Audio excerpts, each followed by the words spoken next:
everybody, welcome. It's Wendy. I'm so happy you're here with me today. We are going to make this fun card. I got this card idea, the technique idea from Jennifer McGuire.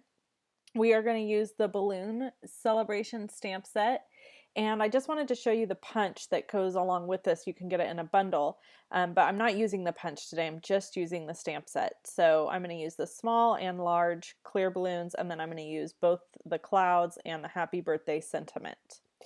So we're going to get started by stamping on our piece of pool party cardstock. And this is just cut at 4¼ by, or I'm sorry, 5½ by 8½, and then folded in half to make an A2 size card. I have some pool party ink, and I'm going to go ahead and grab my foam pad that I use for paper piercing, because I also use it when I'm stamping a solid photopolymer image. This is just a quick tip to let you know that you'll get a much nicer stamped image if you put one of these underneath. You can get those in my online store. So what I'm doing here is stamping clouds very randomly. I'm using a technique called second generation stamping, which just means you stamp the ink off once and then you stamp it onto your project. And this just gives you a little bit lighter tone or version of the ink color. So I'm using the smaller cloud now, and I'm just going to go ahead and fill some spots in. I really wanted to create a fun background here that just kind of looked like the sky. And just kind of randomly stamped all over the place to create this fun look. And it gives some texture to the card and some color into the background, some extra color. All right, so now I have my piece of Whisper White cardstock, and it's cut at 4 inches by 5¼ And this is actually not Whisper White cardstock. I'm sorry, I misspoke. This is from Spectrum Noir. This is a special cardstock that's used for Copic coloring. So I have found that Whisper White cardstock does not allow me to blend, and for a long time I thought there was a big problem with my abilities to Copic color. Actually turns out that it's the cardstock that I was using. So when you are using Copic markers, it is important to use the correct paper with it. Like any stamping tools that we use, there's always going to be certain tools that work better with other things. So that's what I did here, is I used some of that paper, and I used the Tuxedo Black Memento ink from Stampin' Up to stamp with, because that's Copic marker friendly. So I've stamped the balloon ribbons off to the side there, and then I'm just adding the balloons. And I want to apologize.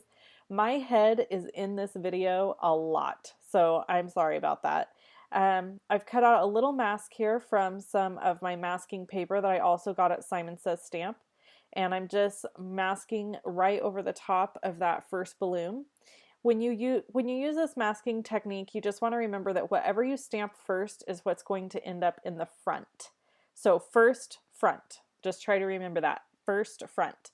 And so whatever you mask is what's going to look like it's closest towards the front of whatever you're masking off. So as you can see, when I peel away this mask, it looks like that little balloon is in front of the bigger balloon. Then I'm just going to add that little mask to the big balloon there, just scooching it over to the side, because I'm going to stamp a couple more balloons and I want them to look like they're falling to the back. So again, it's the same principle. Whatever you want in the front is what you stamp first, and then you mask off. And so I'll just go ahead and continue this on down, and then I have one more balloon to stamp on the other side. Again, my head being in the way, I'm really sorry. It's just one of those things where it's super hard to stamp stuff like this without getting over the top of it.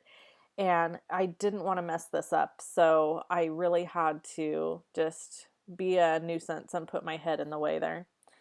All right, so I have all my stamping of my balloons finished, and then I'm going to go ahead and color, do some coloring. Well, I'm going to stamp, first I should have said, first I'm going to stamp my doggy and color it, and then I'm going to color my balloons. So I stamped the dog in basic black Memento ink, and this is actually from a different stamp set. And the name of it's escaping me right now. I think it's Hey Girl, but all the supplies will be listed in the link below this video.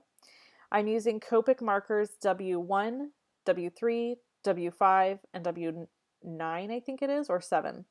And just kind of flooding the area first with my lightest color. I took the online card classes class Copic coloring, and it was brilliant. It was really wonderfully done, and I learned so much, and I actually am pretty confident in my basic abilities to Copic color now. I certainly wasn't before. I didn't understand anything at all.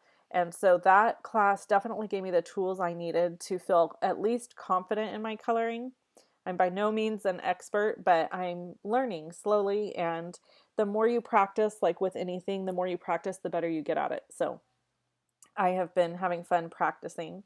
So what I'm doing now is I'm just layering down each Copic color according to basically their darkness. So I started with the lightest, then I added the second lightest and went furthest into about midway into the dog, and then I used the third darkest, and now I'm on the very darkest one.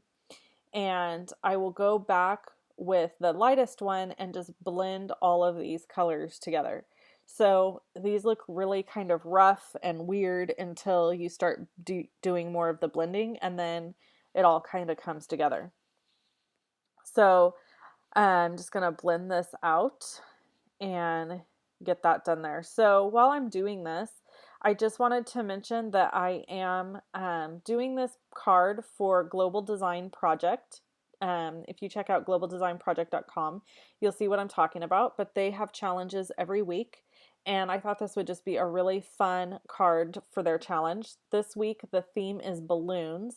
And you actually have until Sunday, I think, Sunday it is, to be part of this challenge. So if you want to participate in the challenge, you can. It's a really, really fun place to submit work and do challenges, and it gives me something to focus on when I'm trying to create.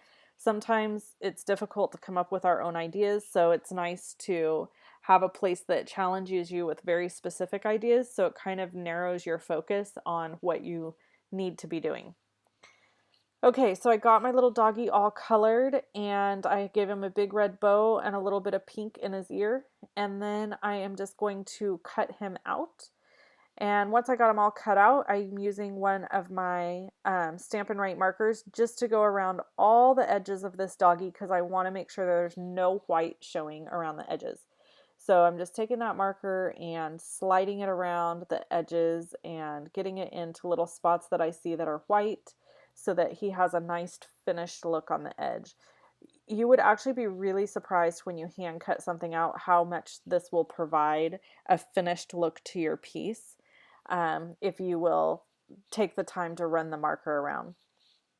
Okay, so now I'm going to go on to coloring my balloons. I'm going to speed this way up. It's going to go really fast.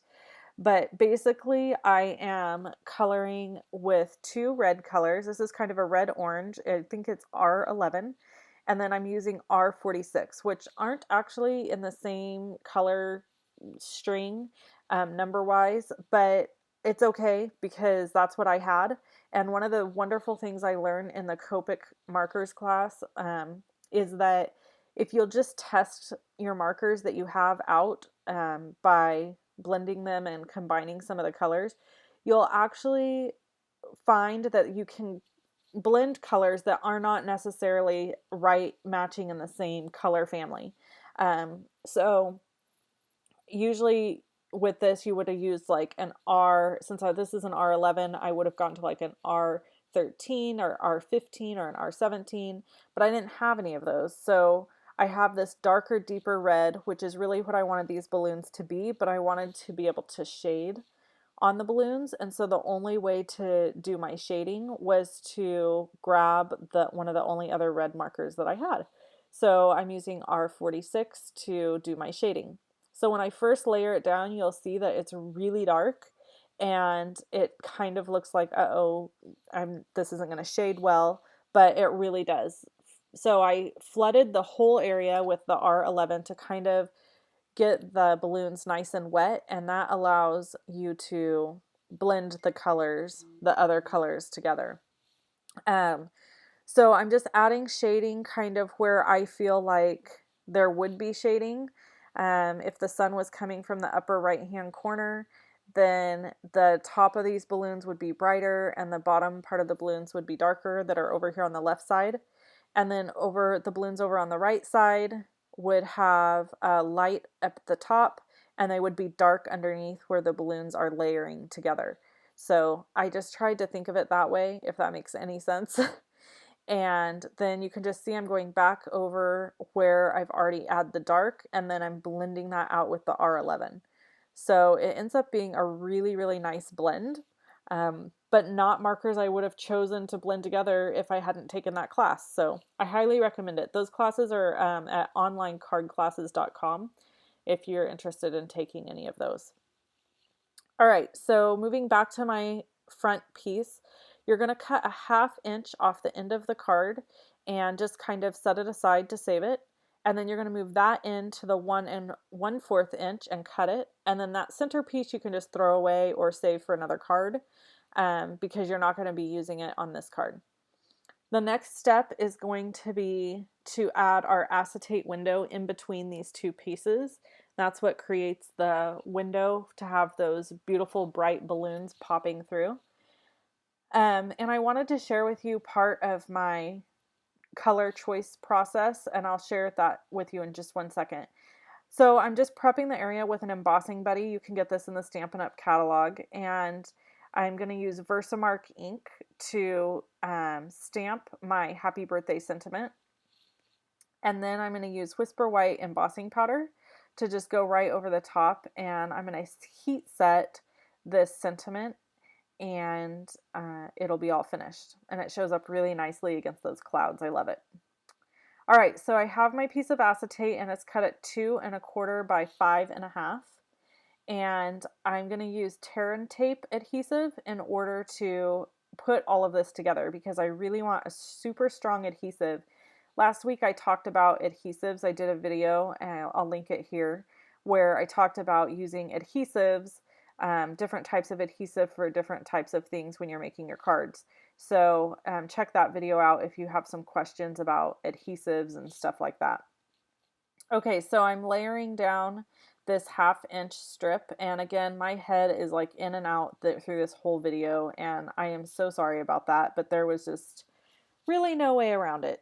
It kind of is what it is. This happened to be a card where it was really difficult to line things up unless I got my head right over the top of it. So you see that happening a lot. So now I've added adhesive to the inside front flap of the card, and I'm going to be adhering my acetate down. As you can see, I'm really struggling there to get the release paper off. So I grabbed my paper snips, and that always lifts that release paper off really easy. I should have just started that way. So I'm laying this piece down on the back of the card, and I'm holding it in place and then folding this front flap down on top, because if you do it any other way, you're not going to have it end up lining up correctly. I have a piece of 2 1/4 by 5 1/2 pull party and a 1/2 inch by 5 1/2 inch pull party that I'm using to adhere to the back inside of this card. So I've opened up the front flap, and I'm adhering these pieces to the inside because I want to have a really soft finished look. On the inside, I don't want there to be a bunch of stuff showing. So now I'm just using regular old snail adhesive to adhere this panel piece down on the inside of the card. And it goes down just perfectly and fits just inside. So there's this really pretty little matte border. And as you can see, there's plenty of room there for you to write a sentiment on the inside from you. And then we just have to grab a couple of dimensionals and add this sweet little doggy do to the card, and we're all set. If you need any celebration items, there are new ones. You can place a minimum purchase order of $50 in my online store and choose some free celebration items. I would love it if you would subscribe to my YouTube channel, and if you liked this video, hit the thumbs up. If you didn't like it, I don't have to have a thumbs down. It's really okay. Thanks for watching, and I hope you enjoy these other 2 videos that I've selected for you. All you have to do is click on the images, and it'll take you right to those videos. Thanks so much. Have a great day. Bye-bye.